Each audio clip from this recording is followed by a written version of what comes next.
For every believer that's not afraid of truth, you have to see this.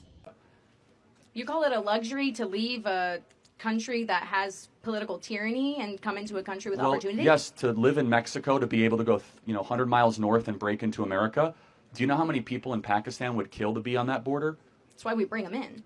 Well, we shouldn't, right? That's the point. And secondly, do you think that you have a right to immigrate to America?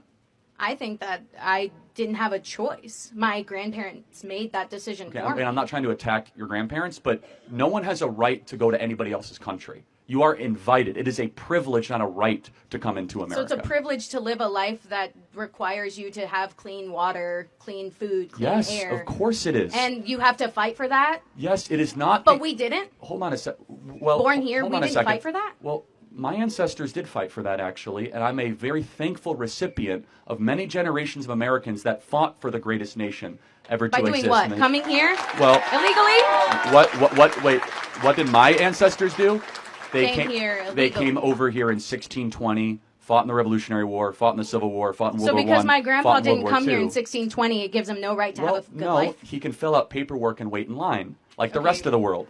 And then we can see whether or not it's in our best interest to allow him to come in. And so we have to weigh costs and benefits. I'm not saying we should have no immigrants, but immigration must be a net benefit for the American homeland and for the American citizen. We have brought in 10 million people in these last couple of years. We have now brought in 5% of the population of Haiti.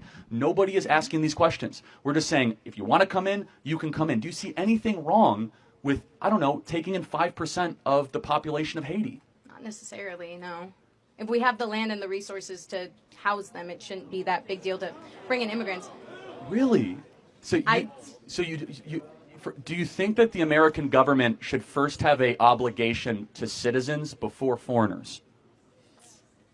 Okay, I think we have an answer obligation. the question. Yeah. Here's the thing. Yeah, we're obligated because we're citizens to have the rights that we have, but that doesn't mean we can't open up our borders when we have the Hold on a process to second. do so. You, being a younger American, and everyone in the audience, is the first generation in American history to have it be worse off than your parents. So the social, and you agree with that, social contract, poorer, more expensive.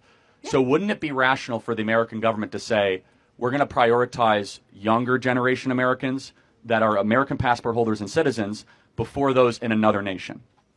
I don't want to say anything that offends people. But I've go already ahead. Said it, right? I've already said it. Whatever. I think that the way we're going about it is wrong. And that if we don't have a clear path to citizenship, we won't open up those opportunities for people to come and seek a good life. But I also think we are required to have those rights ourselves. Seeking as a good American life citizens. is fine. It's a nice added benefit. Our government does not exist to improve the life of foreign citizens. We should be open to the idea of accepting that. Of course we are, if we have our own house in order. We are in chaos right now. We have the most depressed, suicidal, anxious generation in history. Our birth rate is collapsing. Kids can't afford homes. Yeah. You guys are drowning in debt. You have to compete for jobs against foreigners. Our country is a mess right now. And so when your country is a mess and your home is in disarray and bedlam, your own government should say, time out. I have a heart for the people of Haiti. I have a heart for the people of every country. But you're not coming here until this generation at least has it as good as their parents.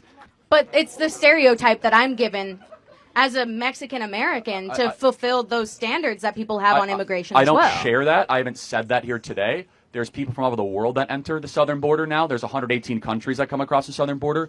But I don't care if you enter illegally from Bulgaria or from Laos or from Mexico or from Nicaragua. Someone who does not have their paperwork when they come in is by definition breaking federal law. Stand with me for truth and follow right now.